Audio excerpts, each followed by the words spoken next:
Bismillahirrahmanirrahim.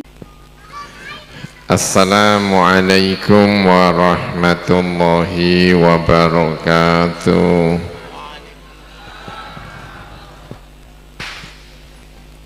Bismillahirrahmanirrahim. Alhamdulillahi rabbil alamin.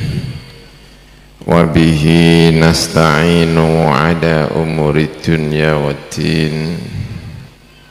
Wassalatu wassalamu ala ashrafil anbiya wal mursalin Sayyidina wa maulana Muhammadin wa ala alihi wa sahbihi ajma'in.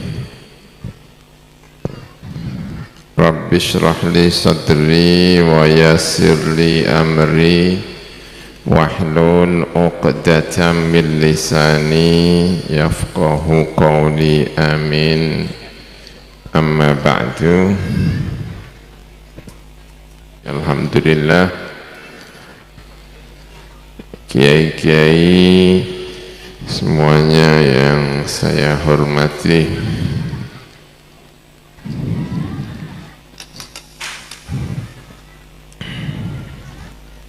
semua masyayikh yang tidak bisa saya sebut satu persatu, alhamdulillah hari ini kita ikut hadir. Saya percaya bahwa tradisi pesantren itu sejatinya sudah lama, sudah dipraktekkan, walaupun mungkin namanya tidak pondok ya, tapi sistemnya, caranya ya, itu mungkin sudah lama sekali, bahkan mungkin mirip-mirip dengan yang dijalankan oleh para nabi-nabi. Pendidikan yang tidak hanya mengajarkan ilmu, tetapi juga menguatkan kematangan beragama. Ini sudah dijalankan oleh para nabi-nabi, wali songo, ulama-ulama besar ya. Nabi Muhammad sallallahu alaihi wasallam itu sebelum mendapatkan wahyu Al-Quran ya, seperti riwayat yang sangat masyhur, hubbiba ilaihi al-khala layaliya dhawatil adad. Kanjeng Nabi itu senang menyendiri di Gua Hira. Ada yang mengatakan ya 40 hari, ada yang mengatakan setahun, ya cukup lama Kanjeng Nabi menyendiri di Gua Hira, yang kemudian ujungnya Nabi Muhammad diangkat menjadi seorang nabi. Kalau bahasa Jawanya itu tirakat, kata ayah saya itu Mbah Maimun. Nabi itu dulu juga tirakat sebelum diangkat menjadi nabi. Tirakatnya cukup lama, didukung oleh istrinya Sayyidah Khadijah. ditinggal Sayyidah Khadijah di rumah Kanjeng Nabi di gua itu, istrinya mendukung. Karena itu orang pertama yang merasakan kenabiannya Kanjeng Nabi itu ya Sayyidah Khadijah. Begitu ketemu malaikat Jibril, orang pertama yang ditemui Kanjeng Nabi ya Sayyidah Khadijah. Nah itu tirakat namanya itu ya. Jadi kalau di pondok itu ada tirakatnya, tidak ketemu dengan masyarakat luar, ya semoga itu bagian dari cara yang dulu ditempuh oleh para nabi. Ya, Bapak-bapak yang saya hormati, ya menurut salah satu tokoh ya kiai yang saya baca di dulu waktu sekolah saya di Mesir ya, sejarah Kanjeng Nabi itu dikenal mulai dari lahir sampai beliau menikah. Kanjeng Nabi itu menikah selama umur 25 tahun ya. Nah, tapi sejarah Kanjeng Nabi sejak usia 25 sampai umur 40 itu kurang dikenal.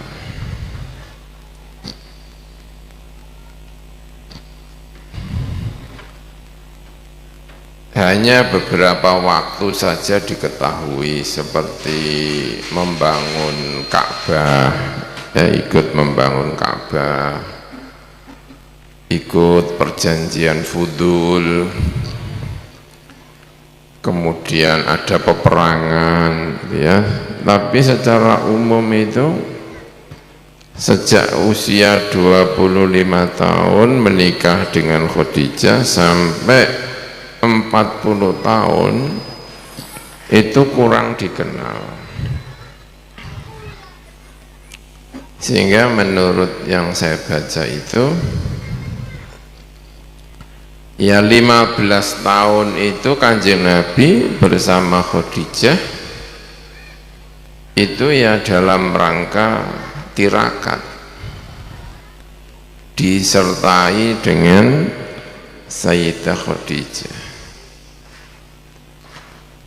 membicarakan tentang hal-hal yang berkaitan dengan masyarakat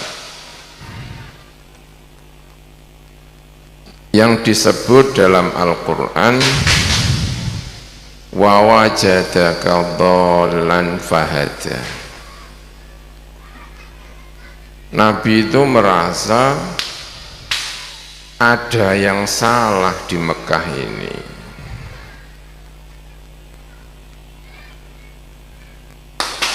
Caranya beribadah, caranya tawaf, caranya umroh, caranya haji, itu ada yang salah.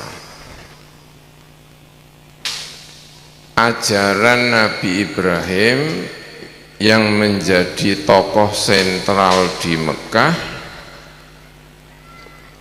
itu Nabi tahu persis ini ada yang diselewengkan, tapi Nabi Muhammad tidak mengetahui mana yang diselewengkan dan mana yang sebenar-benarnya ajarannya Nabi Ibrahim alaihissalam. Jadi orang itu sumpek. Sumpek itu apa ya? Sumpek itu ya, sumpek itu galau ya kalau bahasa ini ya, bahasa anak mudanya itu galau. Ini ada yang salah tapi mana yang benar itu saya tidak tahu. Nah, sudah tahu itu salah, tapi tidak tahu mana yang benar, itu dalam Al-Quran disebut dolan.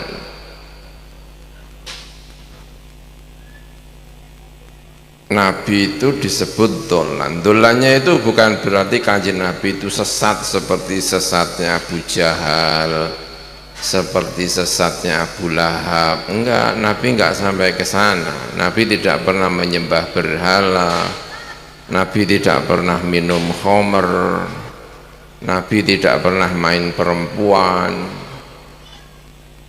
Nabi hanya tahu bahwa ini ada yang salah, tetapi tidak tahu yang sebenar-benarnya itu seperti apa. Dan itu menjadi kegalauannya Kanjeng Nabi lama sekali. Mungkin sejak usia 25 tahun Nabi itu berpikir keras, sampai kemudian Kanjeng Nabi mengasingkan diri di Gua Hira, lalu ditemui malaikat Jibril, mendapatkan wahyu, muncul alam ya wa wajadaka dhallan fahada, mendapatkan pencerahan. Kalau bahasa pondoknya itu kefutuh, kefutuh itu prosesnya lama.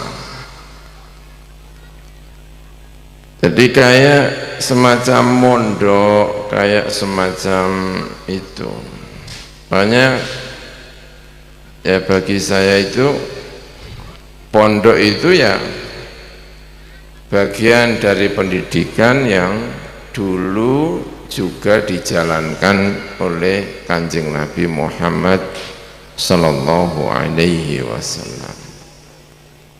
Tapi tidak, namanya tidak pondok, tidak sepenuhnya sama seperti pondok, tapi tirakat-tirakatnya ini perlu dicontoh dalam pendidikan-pendidikan pesantren. Ya. Nabi Musa alaihissalam itu juga sama ya. Jadi saya punya perasaan pondok ini ada kemiripan-kemiripan dengan yang dilaksanakan oleh nabi-nabi itu ya. Nabi Musa alaihissalam, Nabi Musa itu sejak kecil, usia baru beberapa hari, itu dialirkan ke sungai ya, dialirkan ke sungai.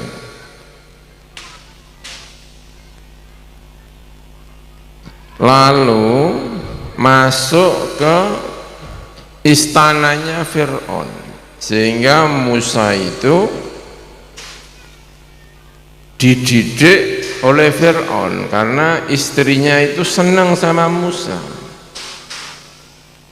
Begitu Musa itu dibuka petinya, kelihatan wajahnya, istrinya Fir'aun itu jatuh cinta sama Musa.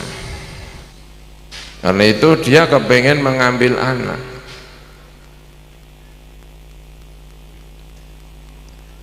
Karena itu istrinya Fir'aun diambil anak, ya berarti tinggalnya di istana.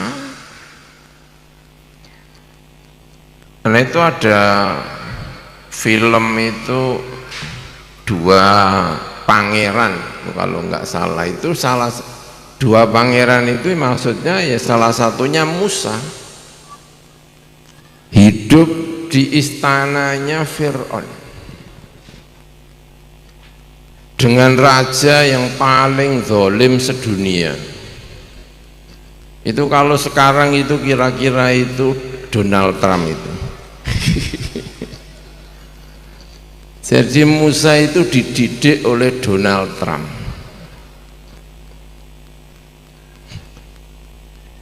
Presiden paling zalim sedunia. Jadi tapi terselamatkan Musa itu mulminan nisa'un. Kan meski di bawah asuhan Fir'aun yang zalim itu, nggak kebayangan orang dididik Donald Trump itu kan ya, tapi terselamatkan karena punya istri yang luar biasa namanya Asia.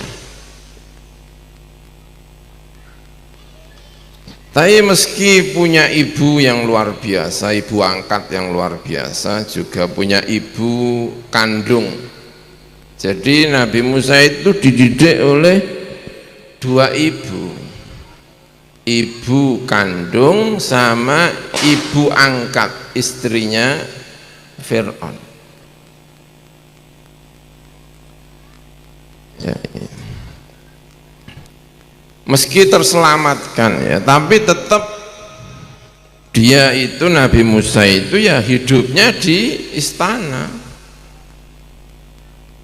Nah kemudian Allah Subhanahu wa ta'ala itu berkehendak agar Musa itu jadi nabi. Caranya itu unik, direkayasa agar mau mondok. Jadi ada itu rekayasa ya, direkayasa sama takdir. Ada dua orang itu bertengkar, lalu yang masa dia itu bangsa Fir'aun dan musuhnya itu bangsa budak, sehingga dia itu mungkin zalim, sehingga sama Nabi Musa dilerai nggak bisa, dipukul itu mati. Makanya kata Mbah Maimun itu kalau ada kiai jaduk itu ya wajar. Dulu itu ada nabi jaduk, tangan kanannya itu kuburan, tangan kirinya itu rumah sakit. Itu Nabi Musa, tangannya itu itu jaduk itu. Sakti ya, sakti itu ya. Kalau ada kiai sakti itu ya mungkin niru Nabi Musa. Nah itu terus dipukul itu mati. Dan itu membahayakan bagi Musa, bagi Bani Israel, itu membahayakan. Pasti mahkamahnya itu pasti tidak adil. Karena mahkamahnya itu tidak adil, Musa melarikan diri. Nah melarikan diri itu pergi menjauh sampai di luar kekuasaan Fir'aun, karena kekuasaan Fir'aun itu besar sekali, sampai pada satu daerah di mana tangan Fir'aun sudah nggak sampai ke sana, tempatnya tidak di kota. Nah di sana ketemu rojulun soleh, laki-laki yang saleh. Kalau sekarang itu ya kira-kira kiai besar lah itu. Menurut berbagai riwayat, orang itu adalah Nabi Syu'aib. Nah di sana itu ketemu sama Nabi Syu'aib. Lalu bersama Nabi Syu'aib, ngaji sama Nabi Syu'aib, dididik sama Nabi Syu'aib selama 8 tahun.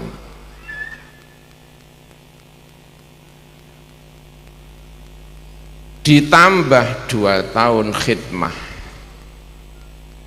Makanya sering kita sampaikan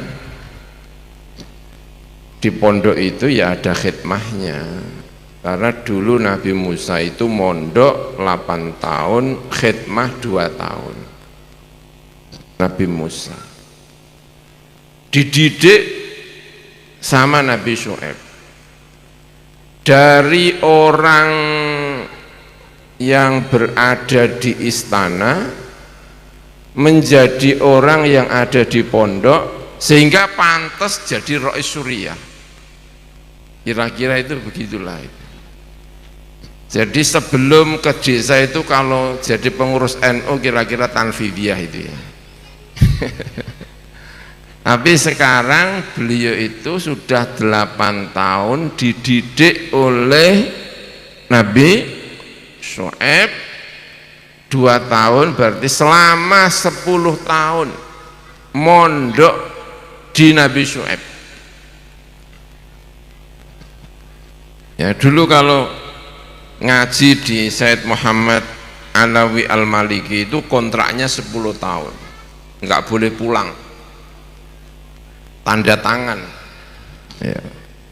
Kakak-kakak saya mondok di sana itu tanda tangannya 10 tahun di Said Muhammad. Ya mungkin 10 tahun itu terinspirasi oleh ngajinya Nabi Musa, yang kira-kira kalau pulang itu pokoknya udah pantas jadi nabi itu. Karena Nabi Musa itu begitu 10 tahun selesai, kembali ke Mesir, di tengah jalan dipanggil sama Gusti Allah, diangkat menjadi nabi. Jadi kapan Nabi Musa itu pantas jadi nabi?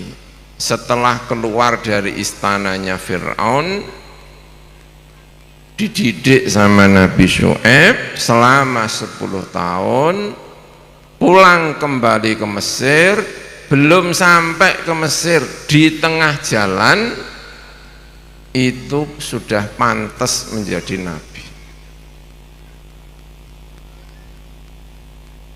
Jadi kalau anak-anak kita mondok 10 tahun itu ya semoga pulang-pulang pantas jadi nabi ya seharusnya. Mondok 10 tahun itu di desa, nggak kenal HP, nggak kenal televisi, nggak kenal apa lagi nih ya kira-kira ya. Jadi nabi itu status dianggap dolan itu 15 tahun. Wajadaka dolan fahada. Jadi itu prosesnya, ujungnya adalah di Gua Hira, tapi mungkin prosesnya itu sejak usia 25 tahun. Itu Nabi Musa alaihissalam. Jadi Gusti Allah itu memberi contoh bahwa pendidikan itu seringkali modelnya seperti ini, dan semoga pesantren-pesantren kita itu meniru yang seperti ini, amin ya rabbal alamin ya, dengan segala kelebihan dan kekurangannya. Bahkan Gusti Allah itu kadang-kadang ekstrim kalau mendidik orang itu ekstrim. Ekstrim itu apa ya? Mutatorif, banget itu ya. Nabi Yusuf alaihissalam ya, Nabi Yusuf alaihissalam, saya cerita-cerita sedikit-sedikit saja ya, yang saya ketahui, semoga saya tidak salah ya. Nabi Yusuf itu seperti cerita yang kita ketahui, dibuang di sumur, lalu ditemu oleh saudagar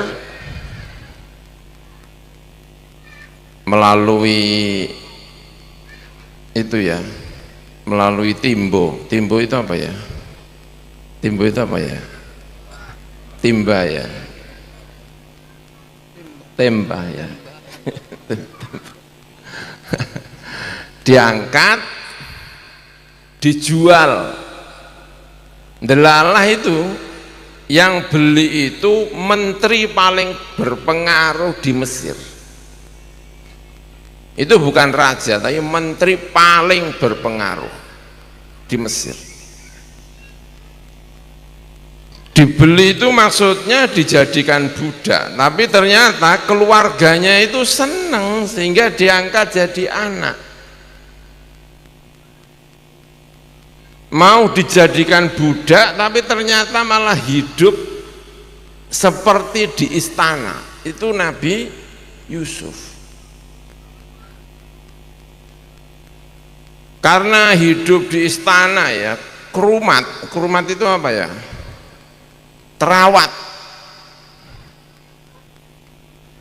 sehingga seperti pangeran, gantengnya itu Masya Allah. Tuh ganteng karena terawat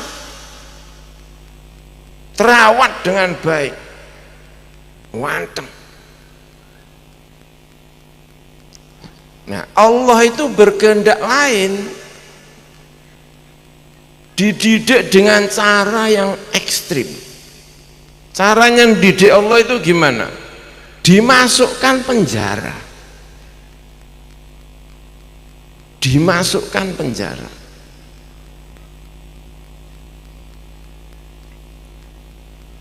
Nggak tahu ya, didik kok dimasukkan penjara itu gimana ya? Makanya kalau ada orang di penjara itu kadang-kadang kita itu husnudzon, itu mungkin mau jadi Nabi Yusuf gitu mungkin ya. Mungkin mau jadi Nabi Yusuf. Dididik itu di mana? Di penjara. Di penjara.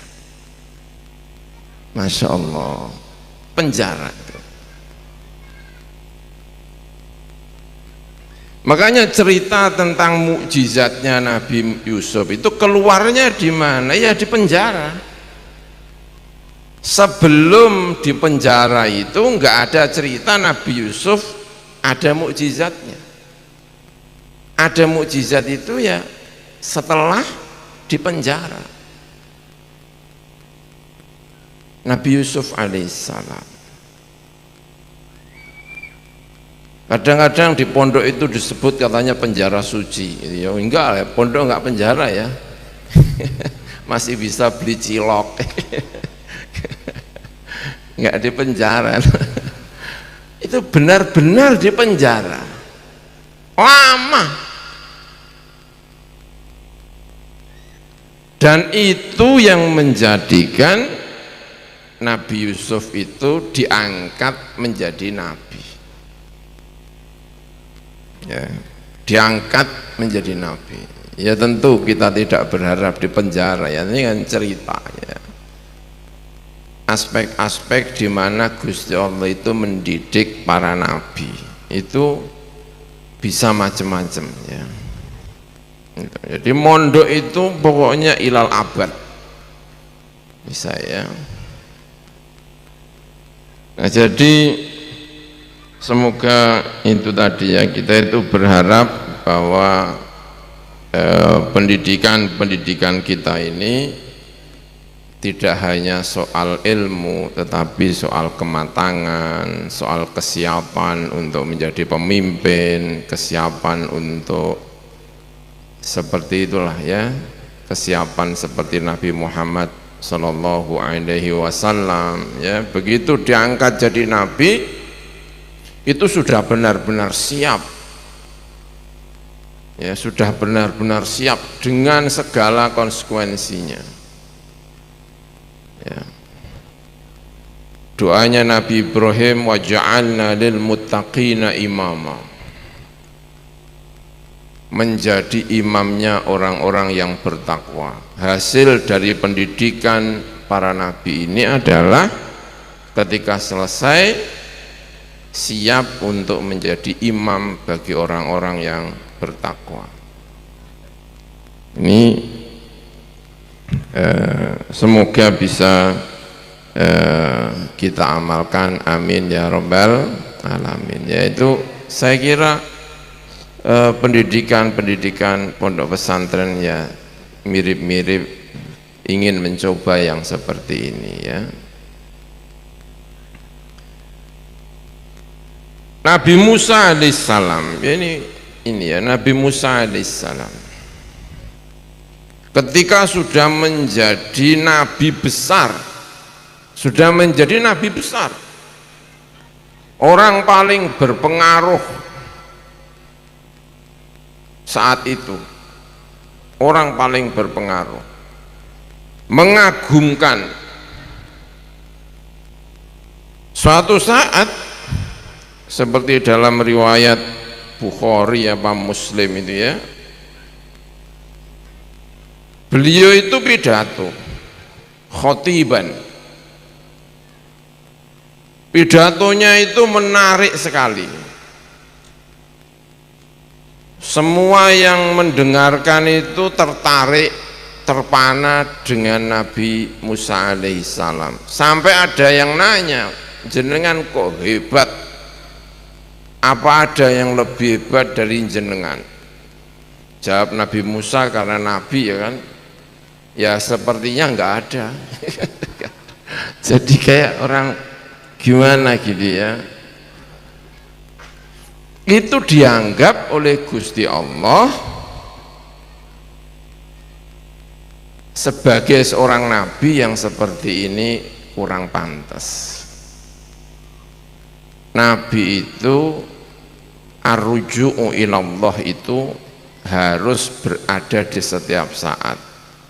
Nah yang seperti ini itu kurang pantas disampaikan oleh Nabi, dianggap salah. Karena itu dihukum oleh Gusti Allah, disuruh mondok lagi, cari guru yang kalau kamu ketemu itu meruntuhkan semua ego, yang oleh Kanjeng Nabi disebut a'lamu minka. Dalam aspek ini, kematangan jiwa itu lebih pintar daripada kamu. Maka Nabi Musa yang sudah menjadi nabi top itu kembali mondok.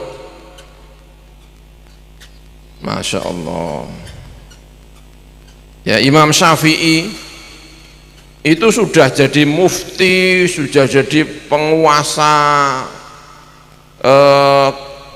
pengadilan di Yaman, itu harus mondok lagi ke Basrah atau ke Kufah ya, kepada Muhammad bin Al-Hasan, mondok lagi di sana. Saya punya kakek itu fanatik sama mondok. Kakek saya itu namanya itu Syuaib, namanya Mbah Syuaib. Saya punya kakek itu namanya Syuaib.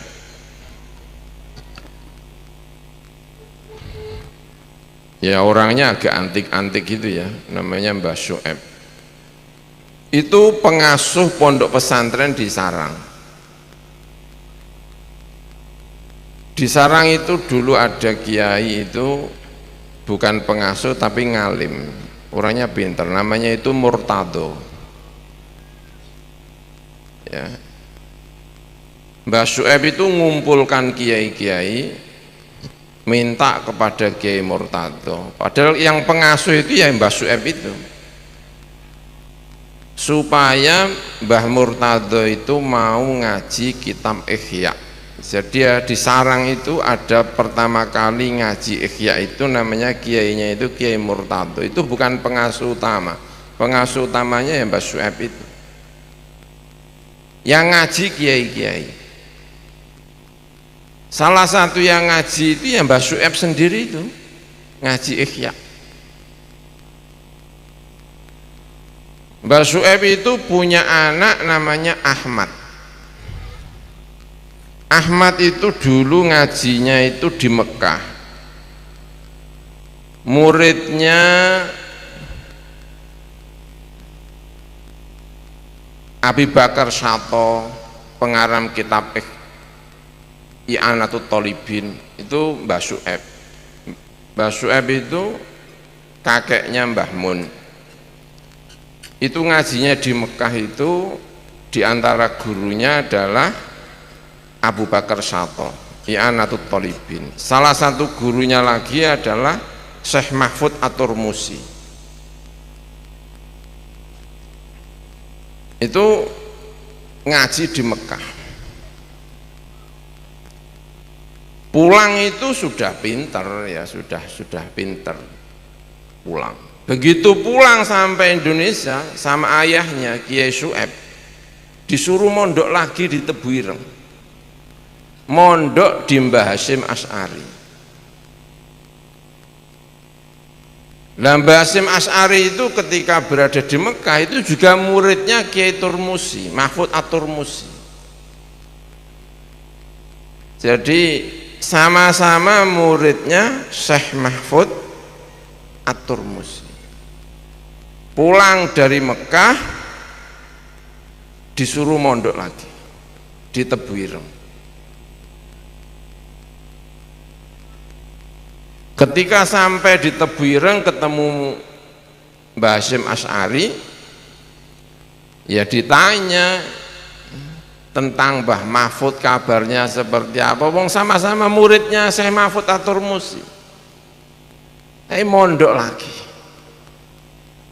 Ya, sama dengan Kiai Lirboyo dulunya mondok di Mbah Manaf, mondoknya di Mbah Khalil Bangkalan, Syekhona Khalil. Setelah itu pindah ke Mbah Hasyim Asy'ari. Itu ya sudah ngalim-ngalim masih mondok ya, karena tradisi-tradisi seperti ini dulu pernah dilaksanakan oleh Nabi Musa alaihi assalam ya, itu sudah Nabi besar masih disuruh mondok lagi ke Nabi Khidir alaihi assalam gitu ya. Lalu punya cucu, Mbah Syu'aib itu punya cucu namanya Zubair. Zubair itu ayahnya Mbah Mun. Pulang dari Mekah, sudah ngaji di Mekah, ya sudah pinter ya. Begitu sampai di sarang, disuruh mondok lagi ke Mbah Fakih Mas Kumambang. Jadi anaknya disuruh mondok di Mbah siapa? Mbah Hasyim, cucunya disuruh mondok Mbah Fakih Mas Kumambang. Itu sama-sama pulang dari Mekah. Yang satu Rois Am, Mbah Hasyim itu Rois Am, yang satu wakil Rois Am, Mbah Fakih Mas Kumambang. Makanya kami di sarang itu punya sanadnya Mbah Hasyim sama sanadnya wakil Rois Am. Itu sudah pinter-pinter ya, kalau disuruh ngulang itu ya sudah siap. Tapi sama Mbah Syu'aib itu enggak boleh, disuruh mondok lagi. Karena mondok itu bukan soal ilmu, maksudnya tidak hanya soal ilmu, tapi itu soal kematangan ya. Jadi Gusti Allah kalau mondokkan orang itu ya, itu kadang-kadang ekstrim. Itu ada yang lebih ekstrim, yang melahirkan doa yang manjur sekali. Jadi mondoknya itu ekstrim, melahirkan doa yang selalu dibaca oleh orang-orang yang tobat, yaitu la ilaha illa anta subhanaka inni kuntu minadh dhalim. La ilaha illa anta subhanaka inni kuntu minadh dhalimin. Itu doa ini tuh lahir itu di pondok. Yang disarankan bagi orang yang menyesali dosanya itu membaca kalimat ini. Itu karena dulu ada nabi purik tahu pure enggak ya?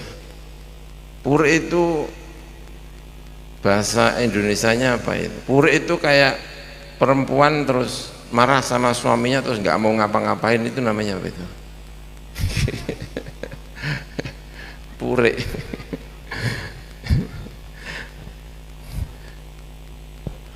Itu Nabi dakwah, yang didakwai itu brengkel, pokoknya nggak mau gregetan ya, terus ditinggal sama nabinya, karena udah nggak mungkin kayaknya umat ini tuh baik, tapi itu terus ditinggal tanpa izin Gusti Allah, meninggalkan umatnya.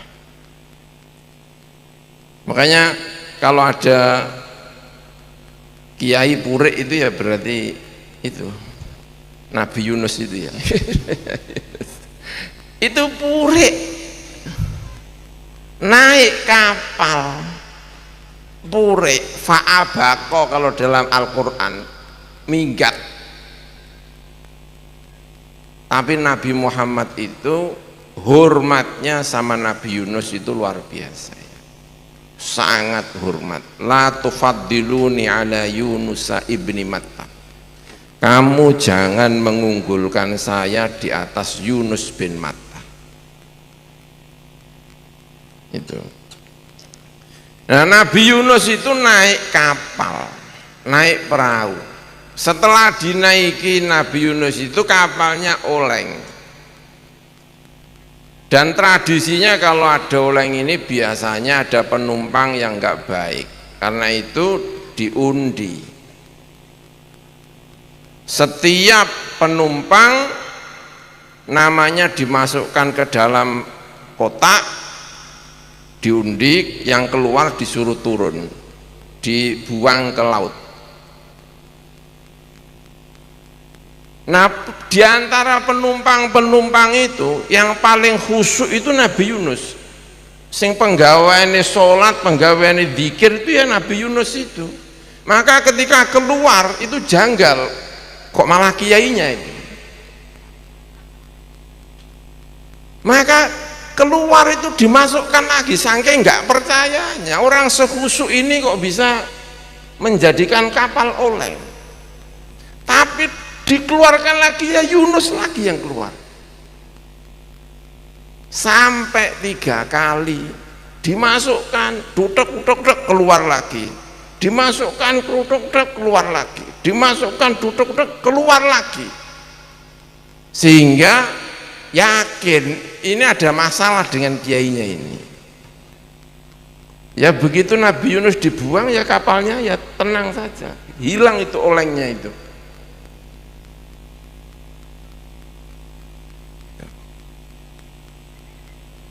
Nah, setelah Nabi Yunus itu dibuang, dimakan oleh hut, ikan,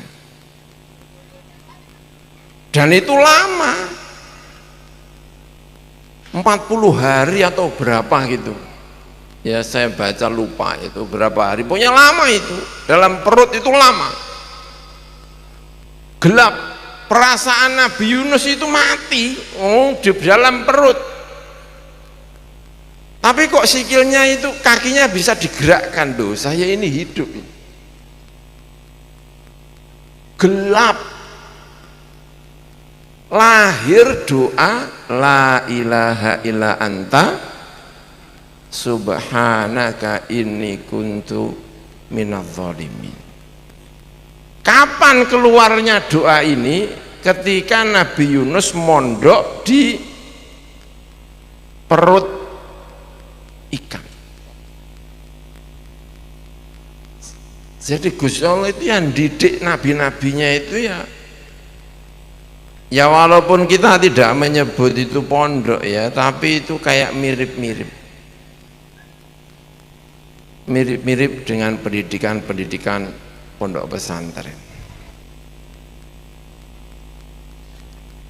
Makanya ada cerita-cerita tentang kiai-kiai di Jawa yang mondok itu ya.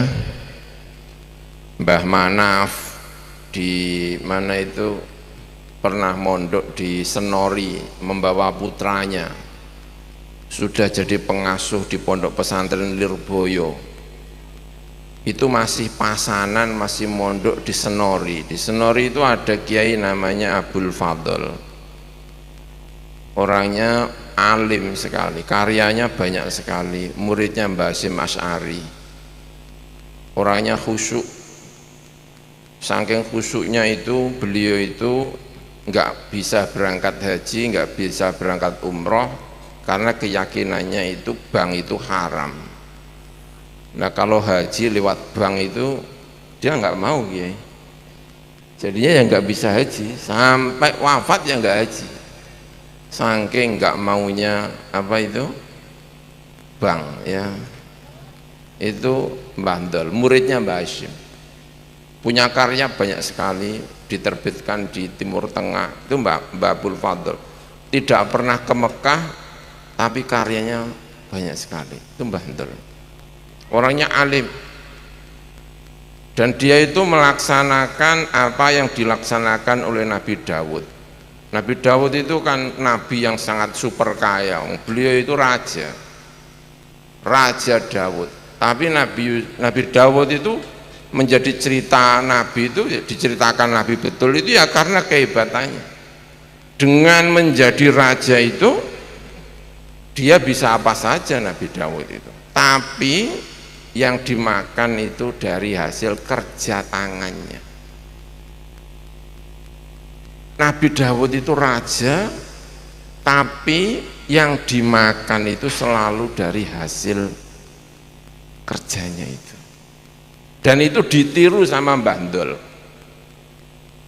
Penggawean itu apa ya, pekerjaannya baca kitab, nulis. Beliau itu kursus dandani radio sama dandani jam. Dandani itu apa?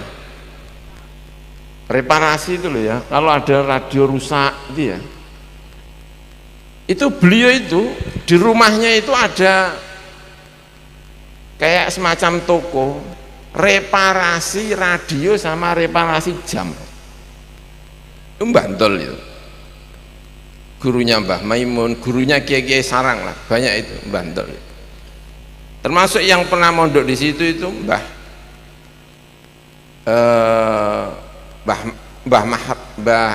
Mahrus, mondok di situ disertai dengan putranya. Orangnya alim, pinter dandani radio, pinter dandani jam. Orang Senori itu kalau jam rusak itu ya nek dandan kalau apa itu, kalau mau membetulkan ya di rumahnya kiai itu. Radio-radio yang rusak itu ya kalau mereparasi ya ke situ untuk maisahnya. Kalau onderdilnya itu habis, pergi ke Semarang naik bis. Mbah Ndol, orang salim itu karena kepingin menjalankan gaya hidupnya Nabi Dawud alaihissalam, pengen makan dari hasil kerjanya. Namanya Abdul Fadl, orangnya alim, sewerdas, menghatamkan Al-Quran itu, ngapalkan Al-Quran itu mungkin 3 bulan atau 4 bulan itu hatam. Otaknya itu kayak fotokopi itu loh ya, jadi dimasukkan terus langsung tak gitu ya. Cerdas orangnya itu, cerdas, tapi ya hidupnya rumit, hidupnya itu rumit. Itu Mbah Ndol itu. Nah itu Mbah Mahrus itu sudah menjadi kiai besar di Lirboyo, masih kerso ngaji kembali ke Mbah Ndol itu. Karena itu tadi ya, karena pendidikan di pesantren ini tidak hanya soal ilmu ya, tetapi soal kematangan untuk menjadi waja'alna lil muttaqina imama. Doanya Nabi Ibrahim alaihi assalam. Ya, ya Bapak-bapak, Ibu-ibu yang saya hormati, ya saya cukupkan sekian. Semoga apa yang saya sampaikan tidak salah, semoga ada manfaatnya. Bismillahirrahmanirrahim. Alhamdulillahi rabbil alamin, hamdan yuwafi ni'amahu wa yukafi'u mazidah. Ya Rabbana lakal hamdu kama yanbaghi li jalali wajhikal karim wa li'azimi sultanik. Allahumma la nuhsi thana'an 'alaik anta kama athnayta 'ala nafsik falakal hamdu wa lakal syukru hatta tarda. Allahumma salli wa sallim wa barik ala sayyidina Muhammad wa ala alihi wa sahbihi salata abdin qallat hilatuhu wa rasulullahi wasilatuhu wa anta laha ya ilahi wa likulli karbin azim wa farrij anna ma nahnu fih bisirri bismillahirrahmanirrahim. Allahumma salli ala nuril anwar wa sirril asrar wa tiryaqil aghyar miftahi babil yasar sayyidina wa maulana Muhammadin al-mukhtar wa alihi al-athhar wa ashabihi al-akhyar adada ni'amillahi wa afdalih. Allahumma 'allimna ma yanfa'una wanfa'na bima 'allamtana. Allahumma arinal haqqa haqqa warzuqna ittiba'ah wa arinal batila batila warzuqna istinabah. Allahumma kashifal ghammi mufarrijal hammi mujiba da'watil muttarrina idha da'awk rahmanad dunya wal akhirati wa rahimahuma. Irhamna fi hajatina wa hajati sahibi hadzal majlis بقضائها ونجاحها رحمة تغنينا بها عمن سواك. اللهم إن عبادك أبناء عبادك أبناء إمائك ناصيتنا بيدك ماض فينا حكمك عدل فينا قضاؤك. نسألك بكل اسم هو لك سميت به نفسك أو أنزلته في كتابك أو علمته أحدا من خلقك أو استأثرت به في علم الغيب عندك أن تجعل القرآن ربيع قلوبنا ونور صدورنا وجلاء أحزاننا وذهاب همومنا وأن تبارك لنا يا الله في معاهدنا وطلابنا وطالباتنا خصوصا هذا المعهد ومربيه وطلابه وطالبته ومشايخه وأساتذته. ربنا ظلمنا أنفسنا وإن لم تغفر لنا وترحمنا لنكونن من الخاسرين. ربنا آتنا في الدنيا حسنة وفي الآخرة حسنة وقنا عذاب النار. وصلى الله على سيدنا محمد وعلى آله وصحبه وبارك وسلم. الحمد لله رب العالمين. بسر الفاتحة.